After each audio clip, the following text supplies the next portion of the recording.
Hi, magandang araw po ulit sa inyong lahat for our third reading of the day. Tingnan naman po natin kung ano po ang feelings niya as promised sa kanyang sa ating third reading of the day today. Tingnan po natin kung ano naman po ang makikita natin for our third reading of the day.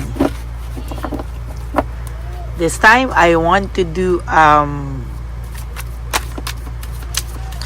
This time may nahulog po. I don't want to be alone. Sige. Diyan muna po natin ilagay, no? Habang ako po ay nagbabalasa. This time, I want to do a random. Ano ba to? May mga nagsisihulugan. I don't want to be alone. Gusto yata niya po ay random. Sige. Pagbigyan na natin. Random ang gusto ng ating baraha. So, mag-random tayo. I don't want to be alone. Will this ever change? And no one understands me but you. Okay, tingnan natin. Ano? Sabi niya po dito, ayaw daw niyang mag-isa. No? At sinasabi niya na sa mga nangyari, ito ba ay mababago pa? Dahil na-realize niya po na wala raw ibang nakakaintindi sa kanya kung hindi ikaw, no? So sa mga oras na to, naiisip niya na siya pa rin pala ang nakakaintindi sa akin. Sa lahat, ikaw pa rin yung tao na nandyan sa tabi niya. At kung ikaw ay nandyan, hindi siya mag-iisa, no? Pero sa mga nangyari po sa inyo, pakiramdam siguro ng taong ito ngayon, since walang kasupo-suporta, yung kanyang kasama sa bahay o kasama sa buhay, ay talaga pong sa nakikita ko ay feeling niya po mag-isa siya. I can't make you happy. Siguro nung mga times daw na kayo ay magkasama, pakiramdam niya daw po ay hindi ka naging masaya o hindi ka po niya napasaya dahil po siguro sa naiisip niya ngayon lahat ng nabigay niya sa iyo puro sakit, puro pains, at talagang nasaktan ka niya ng sobra-sobra, at sa tingin niya po ay hindi niya rin alam kung paano po makakabawi sa iyo, no? At these feelings are eating me alive, no? So sa nakikita ko po, pakiramdam po ng person nyo ay kinakain po siya talaga ng tadhana or kinakain nung tadhana yung kanyang feelings, emotions as of this very moment. Ang dami niya po kasi daw ginawang drama, no? Drama dito, drama doon. So parang ang dami niya raw pong dramang ginawa sa buhay niya. Napakiramdam niya daw po hindi niya po alam kung ano po ang kanyang gagawin sa ngayon. Sabi niya, will you leave me like the others? Iiwanan mo rin daw ba siya katulad ng iba? Dahil pakiramdam po nito ay ikaw yung isang tao sa buhay niya na kahit anong mangyari, pag binalikan niya, nandyan lang. Diba? Sabi ko nga sa inyo kanina sa first reading na pakiramdam nito lagi pagbabalik siya sa'yo, meron siyang isang taong nakareserba. Kasi feeling niya pagbabalik siya sa'yo, nandyan ka lang sa tabi niya. Pero sad to say, ay hindi pala, no? Dahil nakaya mo rin siyang mawala sa buhay mo, no? And hindi ka po nito nawawala sa isip niya. I can stop thinking about you. Naiisip at naiisip ka pa rin po niya whether you like it or not, no? Nalulungkot din po daw siya, no? Especially pag mag-isa na to sa gabi. Siguro sa umaga na pa siya, kumbaga, naaaliw-aliw pa siya dahil sa totoo lang, sa umaga siguro wala siya, may trabaho, may kasama. Pero pag sa gabi daw po, dito kanya talaga pinaka naaalala, no? I cry at night, no? Literal, no? Sabi niya nga po, painful memories, no? Sabi niya po, sa lahat po alam niya na painful yung nabigay niya sa yung alaala. Minsan gusto niya pong bumawi sa iyo, minsan gusto niya po na alam mo yun, lahat gusto niya po talaga sa yung maialis o mai-erase po yung pain na to. Pero sa totoo lang po, na-stuck din po siya talaga sa vision na kayong dalawa pa rin sa huli, no? Parang pakiramdam niya po sa ngayon, kahit anong mangyari sa inyo, hindi kayo sa ngayon, pero feeling niya po sa huli kayo at kayo pa rin daw talaga, no? Ang magkakatuluyan, o ang Ang pakiramdam niya po talaga ayan no, sabi niya kasi my life is in a mess right now, no. Talagang nahihirapan po siya and hindi niya po alam kung ano po yung gagawin niya sa sarili niya at sa buhay niya, no. And sa nakikita ko po talaga, sabi niya ibang-iba ka pa rin daw sa lahat, no. Sometimes no, pag marami siyang nakikilala o nakikipagkilala ito or merong tong mga ibang kasama, no, ibang-iba ka pa rin. Palagi ka pa rin niyang nakukumpara sa mga tao sa paligid niya. Kung bakit siya ganyan, may childhood trauma raw ang taong ito or meron itong mga hindi niya sinasadyang masasamang experience na hanggang ngayon po ay dala-dala niya. Na hindi niya rin po masabi sa iyo lahat ng katotohanan. Marami po itong kasinungalingang nagawa sa iyo. Marami po itong mga kasinungalingan na ang pakiramdam niya po ay gusto niya mang aminin sa iyo pero hindi niya po magawa because of too much pride and ego, no? Kaya hanggang ngayon, nasasaktan din po siya. Sabi niya nga, will this pain ever stop? Matatapos ba raw to lahat ng sakit na nararamdaman niya sa ngayon? Sabi niya, sana daw ibang tao na lang siya. Sana daw hindi ka daw niya nasaktan. Sana daw naging mabuti siya sa'yo. Kasi mabuti ka raw tao eh. You are too nice. I don't deserve your kindness. Pag ito po ay nahihimasmasan, no?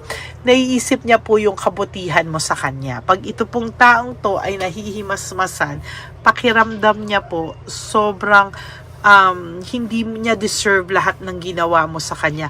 Pero pag ito na naman, ay ayan na naman ang kanyang pride and ego, nako, nagyayabang na naman to, no? Kaya sabi ko nga po sa inyo, itong taong to ay nakakaramdam ng sobrang pagkabagabag, ano, sabi niya nga, I don't know who I am anymore. Hindi niya raw alam kung sino siya, hindi niya raw alam kung anong nangyayari sa kanya, hindi niya raw alam kung ano yung nangyayari at mangyayari sa kanya sa mga susunod na araw o oras. So, yun talaga, no, nahihirapan na siya kung ano ba talaga ang gusto niya. And sobrang lost na lost po siya ngayon. Why do I feel so lost? Talagang, para siyang naliligaw ka sa sarili niya, no? Hindi niya po alam kung bakit daw siya parang naliligaw sa sarili niyang buhay, sa sarili niya. Wala siyang direksyon eh. To tell you honestly, na wala ka sa taong ito, wala po yung direksyon niya and hindi niya rin po alam kung anong nangyari, bakit all of a sudden parang bumagsak na lang siya talaga and hindi ka pa rin po nito nalilet go sa buhay niya, malamang kahit wala kayong usapan nito or wala kayong communication, pero nandun ka po sa puso nito and hindi ka po talaga mawala-wala sa kanya, no?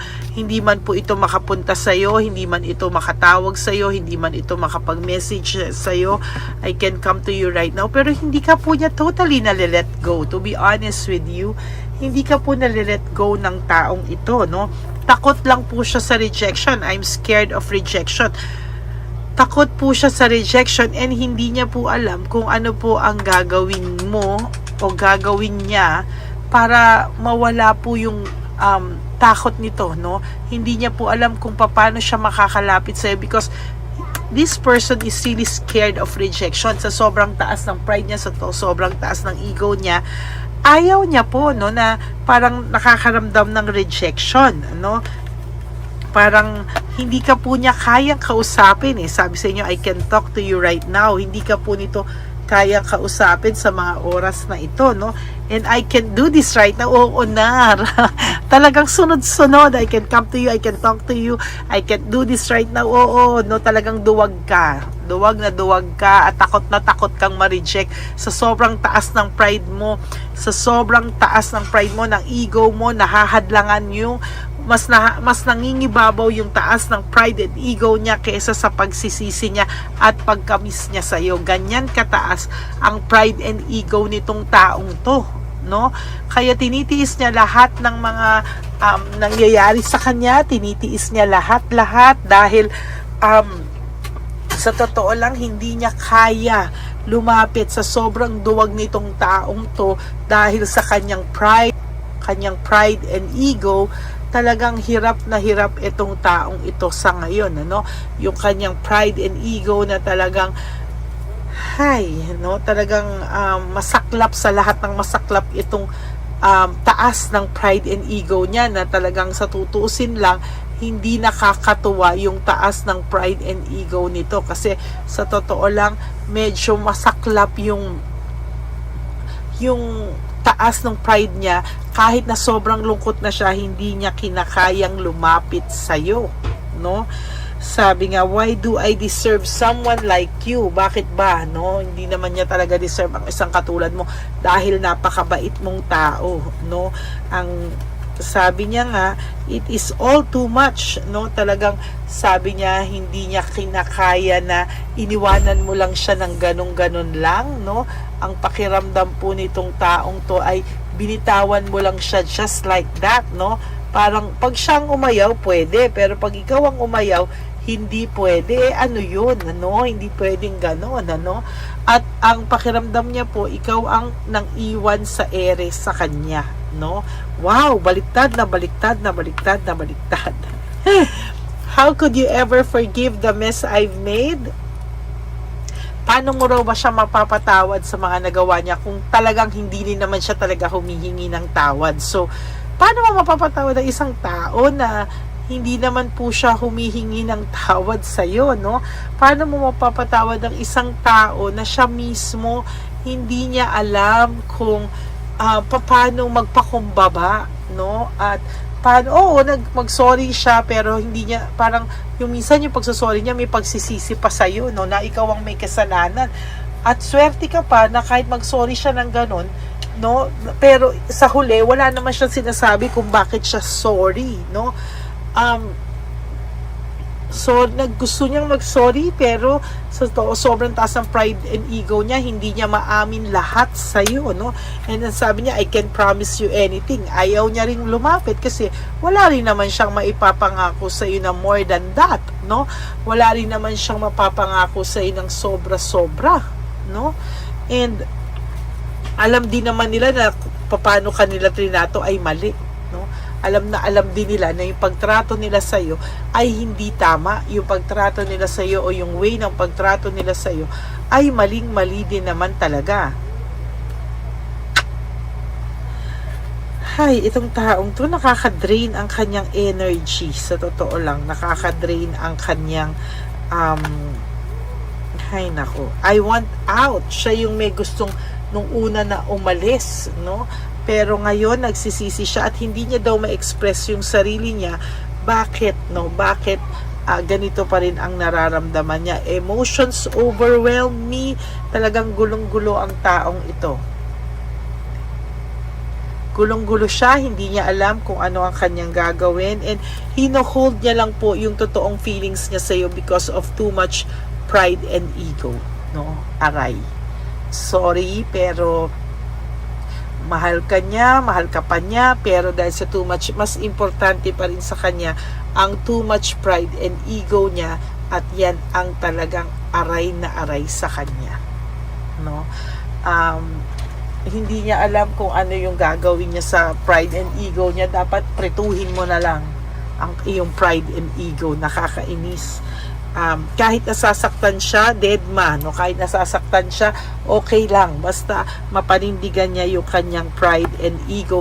Kahit siya ay lungkot na, ayan po, I feel lonely, ayan, nalulungkot ang person nyo pero mayabang pa din siya. Saan ka po nakakita na nalulungkot na mayabang pa din siya, no? So ang taong ito, wala pong kapupuntahan to kung ganyan. Yan po ang current feelings niya sa ngayon sa'yo. At ako'y naiinis. Talagang mataas talaga pala yung ego and pride nito na ayaw niyang mapahiya, ayaw niyang ma-reject. And hindi pa nga siya nagtatry, natatakot na siya ma-reject at hindi pa siya nagtatry. Ayaw niya na dahil ayaw niya ng feeling na napapahiya o mapapahiya. Aray, ano ba yan?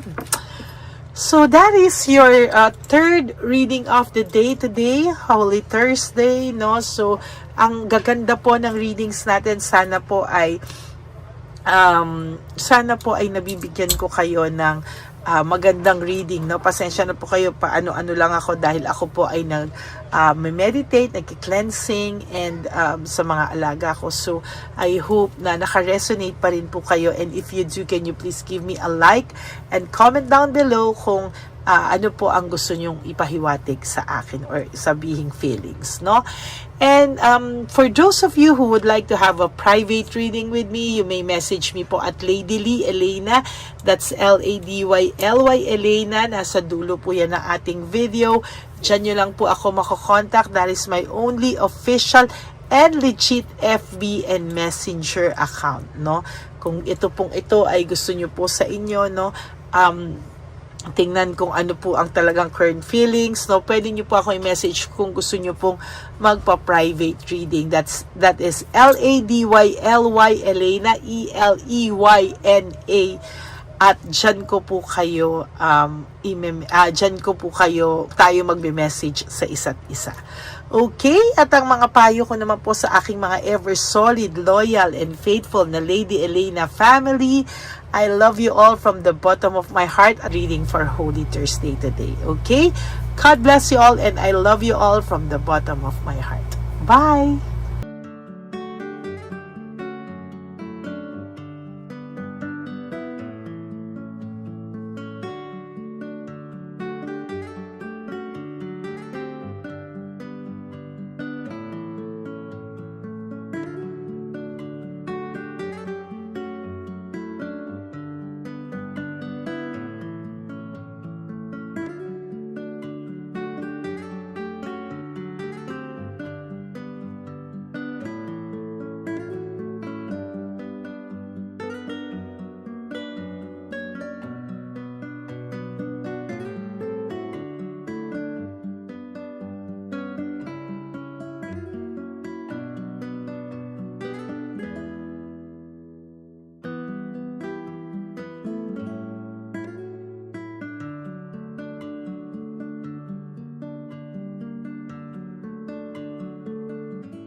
Pagaya ni Papa Jesus. How sa'yo?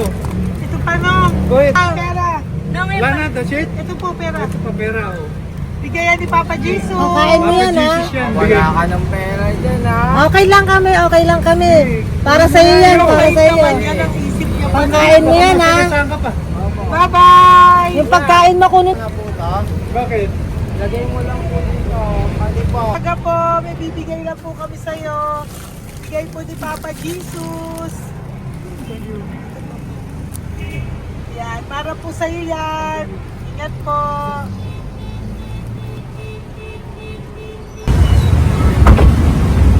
Gandang tanghali po. May bigay po si Papa Jesus sa inyo. Salamat po. Salamat po. Ito po. Salamat po. Tigisa po kayo sa Ampaw. Thank you po. God bless po, nanay. Ingat po kayo lahat. Opo. Pangalaman po. God bless. Oh.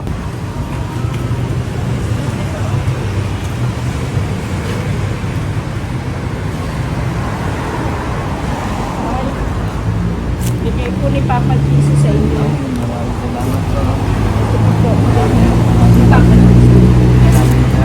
God bless po. Kuya, pangkain mo po yan, ha? Tayo ka ba nandyan? Hindi po.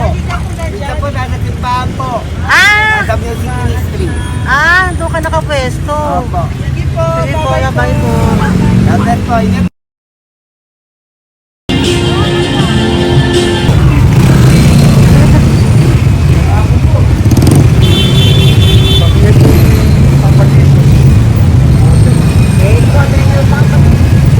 Thank you po, bye po. Meron pa. Bigay po yung Papa.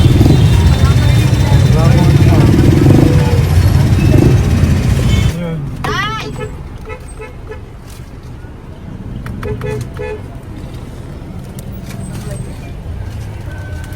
Good. Tay, para sa iyo po, bigay po ni Papa Jesus. Papa Jesus, amen. Tay, bye-bye. God bless po, God bless. Para sa iyo po, bigay po ni Papa Jesus. Ayan po, bigay po yan sa ni Papa Jesus. Thank you po. Amen.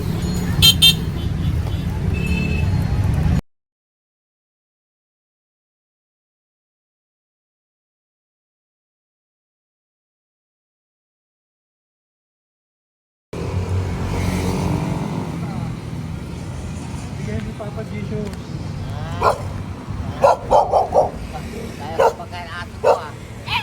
Madami mong aso, kuya. Alaga mo lahat yan?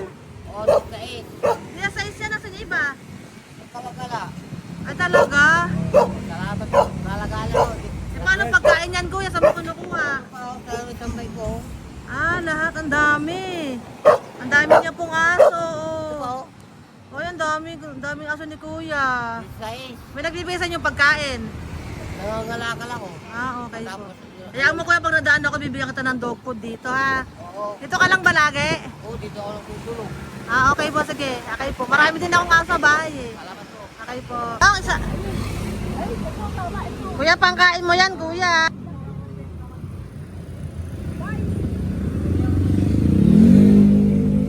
Nangangalakal ka, kuya? Sige po, thank you po.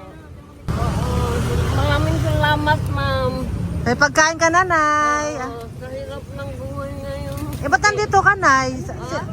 Tagasan ka ba? Yung arthritis ang sakit ko eh. Tagasan ka ba, nay? Sa plado eh. Sa Pladway. Oo. Okay po.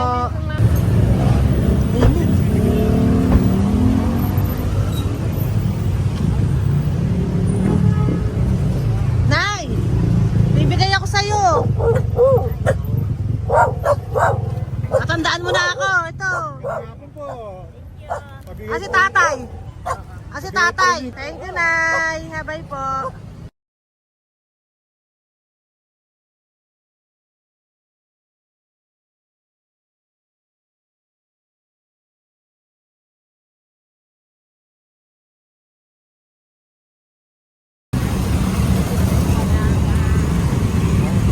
God bless, Nay. Thank you po. Pabigay po. Ay, bigay po ni Papa Jesus. Salamat po. Bigay po ni Papa Salamat po, Jesus. ate. Ito po. Salamat po. Bigay po ni Papa Jesus. Ito pa po. Salamat po, tay. Salamat po, tita. Bye-bye po. Maraming po salamat. Kayo, ate. Opo, ingat po kayo. Tagasan po kayo. Taga Tayabas, Quezon po kami. Mga aita po kami sa Quezon, mga katutubo. Sige, ingat po. God bless.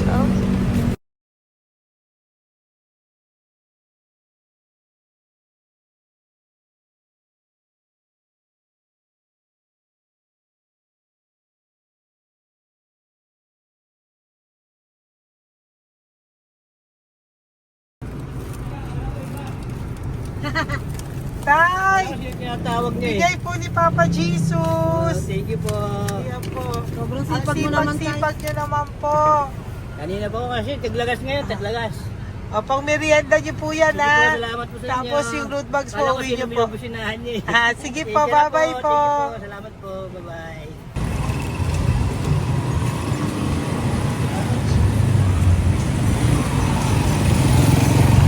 Brother!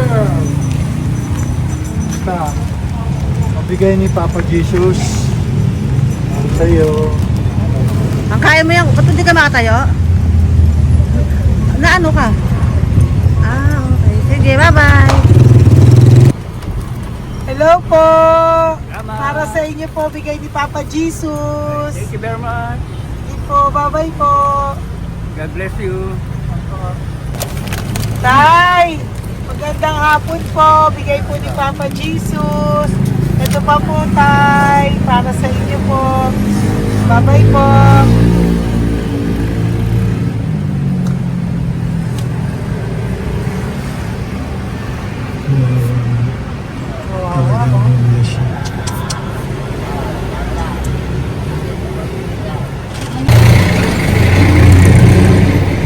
Ate! Teka lang. Baka maano siya. Ito po, oh, bigay po sa'yo ni Papa Jesus. Ito pa po, oh. Pera po. God bless po. Okay. Taga saan ka po? Sige, ingat ka po, ah. Hello po, magandang hapon po. Ano po? Bigay po sa'yo ni Papa Jesus. Thank you, madam. Tsaka ito pa po, para po sa'yo. Salamat. Thank you po, ingat po. Thank you, ma'am. Sige po. Salamat. Akala ko, ma'am, bibili. Ay, hindi po, para sa'yo po yan. Bye-bye Thank you, po. ma'am.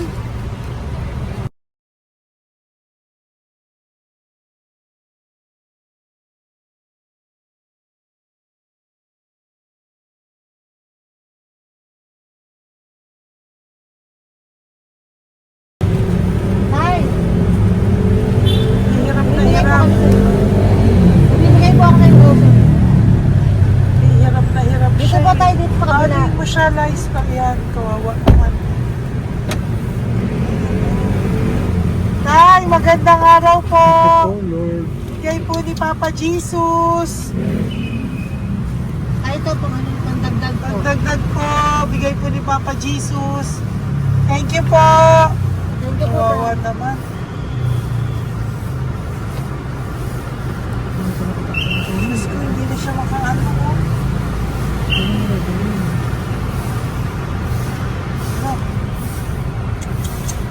Tama, may tatalingin lahat. Ano kami yan, narinig ko lang. Siyempre, ang bigat niyan.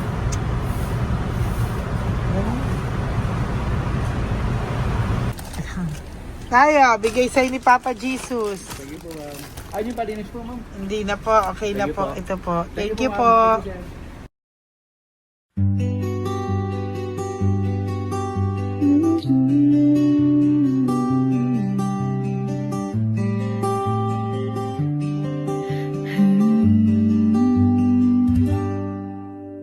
Nasa panahon ako ng kalungkutan, panahon na hindi ko alam ang gagawin. Nalilito, naguguluhan, nagtatanong sa sarili, ano nga ba ang gagawin ko? Nang biglang nag-browse ako sa YouTube at biglang lumabas ang channel mo, ang mensahe na noon ay nilabas mo. Angkop sa nadarama ko. Unang beses lang dumaan ang channel mo sa browser ko. Hindi ako nagdalawang isip na Facebook account mo at mag-message sa'yo. Agad ka naman sumagot sa mensahe ko. Hindi ko alam ang damdamin noon, dahil parang may sumungaw sa aking pag-asa. Nang kaliwanagan sa dilim ng gabi, dumating ka, ikaw ang sagot sa panalangin. Salamat dumating ka at nakilala kita, Madam Elena. Nabago mo ang pananaw ko. Noon ay malabo, ngunit ngayon ay may linaw na tinatahak. Salamat sa Diyos, ikaw isang anghel